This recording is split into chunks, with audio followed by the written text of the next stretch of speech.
And what up you guys, Anime Junkie, and today we're doing what if Deku went back in time. And now, let's get to the video. Before we start this video, I'd like to mention the video sponsor, Beautiful Halo. Beautiful Halo is a clothing company that sells anime and meme merchandise. They have a large variety of anime merchandise, including Attack on Titan, Dragon Ball Z, Naruto, and all sorts of anime. There are coupon codes down in the description box below that will give you 5% off your purchase, so go get yourself some merchandise. Okay guys, before we start, I would like to tell you guys what is the like goal for this video, and it's 1,000 likes. So if you guys get that, part 2 will come out after the ones that have already hit their like goals. Anyways, let's get to the video now. So this is Deku in his 3rd year in UA High, and all of Class 1A is actually fighting a high-end Nomu, which is the type of Nomu that Endeavor fought in the recent episode of My Hero Academia. So this Nomu actually has a quirk, which actually has multiple quirks, but one of his quirks is actually stopping time in a certain area, so freezing anyone in that certain diameter that he has around his body. He can only stop time for 5 seconds, and he can move around whenever time is stopped. So in that 5 seconds he can kill or attack anyone, and the cooldown time is about 1 minute for that quirk, but it's a really strong quirk if it's mastered. And now let me tell you the specs of this Deku after 2 years extra training in UA, and he's now in 3rd year of his UA training. So if you're an anime watcher, please do not watch this what if, but if you're a manga watcher or reader, you can continue reading this because there are going to be spoilers. Not that many, I'll try not to include that many spoilers, but they are going to be pretty big ones. So at this point, Deku actually has mastered how to use Black Whip. He's also mastered his 2nd quirk that he got from One For All, which is Float, which allows him to float others and himself, and it also got stronger by One For All, so it's legit flying. And the 3rd quirk he got was Self-Regeneration, and that was when he reached the percentage of 40 to 45%, and that's when he got the regeneration quirk. And when he reached 30 to 35%, he got the float quirk. Because remember when Izuku actually unlocked his Black Whip quirk, he was around 20 to 25%, or maybe even a little bit above that.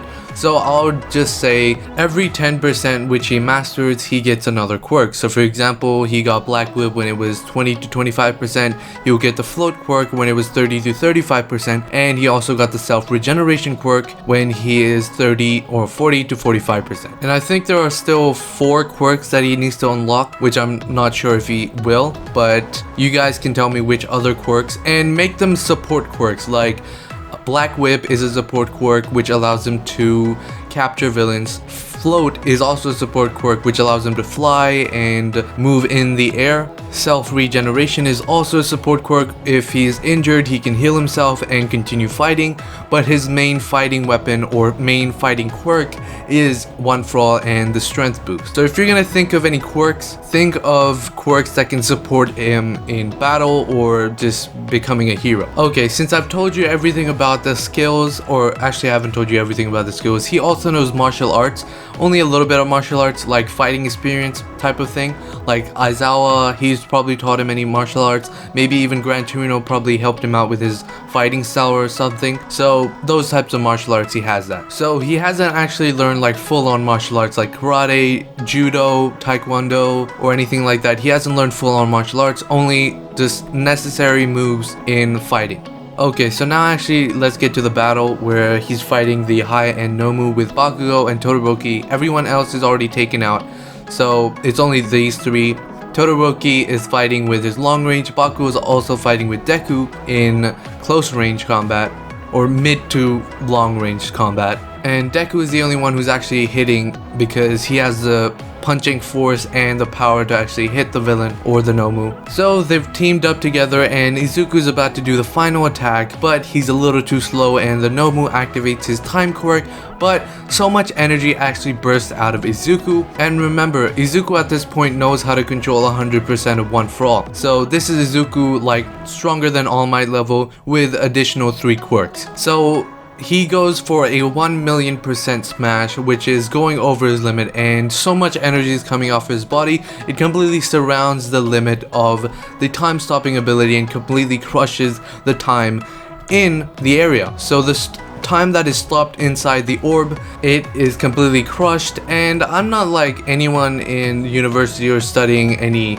time theory or anything. I'm just a kid who's like 16 and going on to be 17, so I have no idea what time is or anything about it, so don't really explain it to me in the comments. I'm just trying to find a way that Deku can actually go back into his younger body in the past. So because of the time that is crushed inside of there, it creates this time portal which allows him to go back into his old body with One For All, by the way, because the only way he can actually go back to and possess his own body is because One For All moved from his old body and went through that portal, taking his consciousness with it, just like the previous One For All, the users inside One For All. So One For All is speeding through the time tunnel or whatever, and is actually opening up in the past, and it's opening up in the doctor's office where Izuku just found out that he's quirkless, and into Izuku right then. Now, nobody saw what the hell's happening with the portal or One For All coming and going inside of Izuku. Nobody saw that, not even the doctor or Izuku's mother. So Kid Izuku's memories are completely fused with the same exact memories of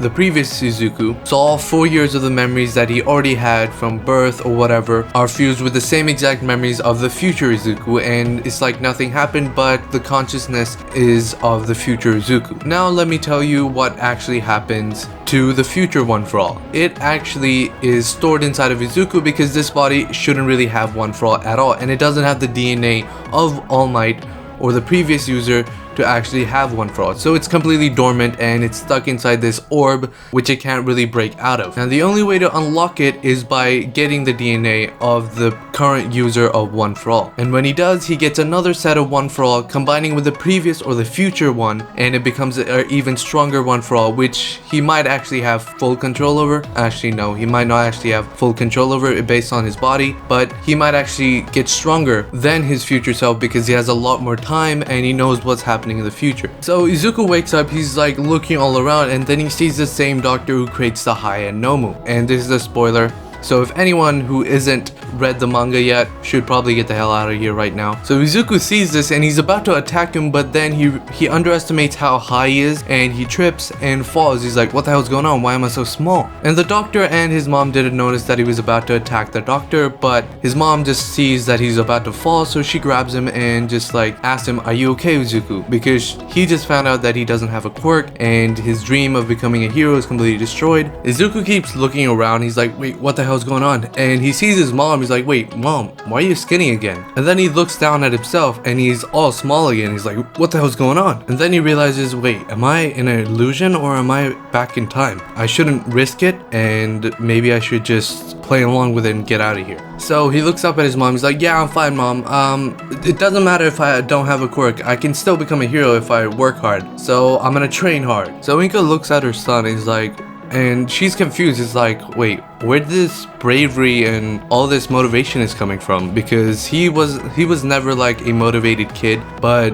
she thought that he would be different and depressed after finding out that he doesn't have a quirk anymore. So she just smiles like, okay, I'm gonna support you and get you martial arts classes. So let's go home. They go home and Deku's in his room and he's muttering all over the place. He's just thinking what the hell's going on. He can feel One For All inside of him. He knows it's there, but somehow he can't activate it. So finally he believes that he's back in time and he starts thinking, okay, I can save everyone that I've lost. Night Eye, I might even be able to save All Might and from his injury and all. So, and I can be a better friend to Kachan. So he starts making a plan. So first I need to get stronger. I need to build a proper body to inherit One For All once again, and I might even have a stronger One For All than I was supposed to have in the actual timeline. Okay, didn't my mom say something about martial arts classes? Izuku goes up to his mom and asks her, he's like, hey mom, did you say something about martial arts classes?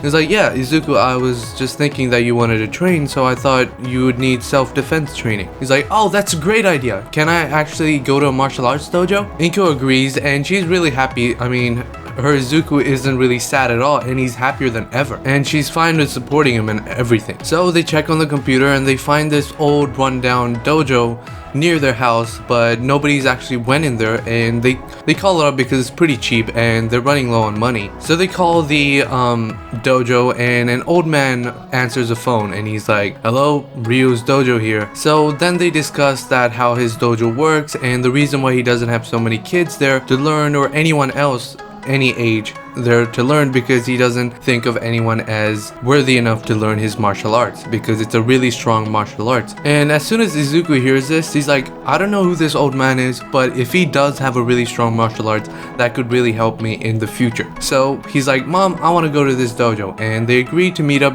tomorrow morning. So they go to the dojo tomorrow morning, and there's this man who's old but has a lot of muscle on him, and he wears this gray gi. So they introduce themselves, and the old man looks at Izuku and he's like, "So kid, you want to learn my martial arts?" He's like, "Yes, I want to do it. I want to become a hero, even though if I don't have a quirk, and I want to help people." And old man Ryu is like, "Wait, what the hell is this kid? Is he some kind of crazy kid? I mean, he doesn't have a quirk, but he has so much determination." So he's impressed by it, so he doesn't actually show it, but he's like, "Okay, you're gonna spar with me and I'm gonna check what fighting abilities you have." So Ryu and Izuku have a spar, and Izuku's just getting beat down. He's getting slammed on the ground, he's getting hurt, he's getting punched, kicked, elbowed everywhere, and he's getting injured really much. And Inko is really worried about him, but she knows that Ryu is a professional. But what surprised them both is that Izuku is just pushing off those injuries like it was nothing, because of course Izuku has broken his limbs multiple times, so just getting punched or kicked and elbowed is just nothing to him. And Inko and Ryu can see the determination in his eyes, and Ryu's like asking himself in the head, he's like, "Why is this kid fighting so much? I mean, does he really want to become a hero that badly, or is it something else?" So Ryu accepts finally after the spar, or the long spar for Deku, and he goes up to the side and calls someone, and Deku's like, who's he calling to? But he's still like listening to his mom and everything. And then Ryu goes on the phone and calls, "Hey Toshinori, I think I found someone that you might like as your next successor, but I'll have to train him for 5 years to find out his character first, because he's still 4 years old and he's also quirkless." And that's it. I hope you guys like this What If series, because I really do like it and I put a lot of thought into this, so hope you guys really like it, and I really want to continue this, so hope you guys get 1,000 likes on this. And yeah, and I'm gonna explain a lot more about Ryu as a character, because he's my OC character, or original character in this story, and he doesn't actually exist in the story at all. So I'm gonna explain more about Ryu and his history with Toshinori, and also how Deku and Bakugo will basically become friends again, and then eventually become really strong, like way more stronger than any other UA student. So yeah, hope you guys like, subscribe, hit the bell icon for my future videos, and as always, Anime Junkie out.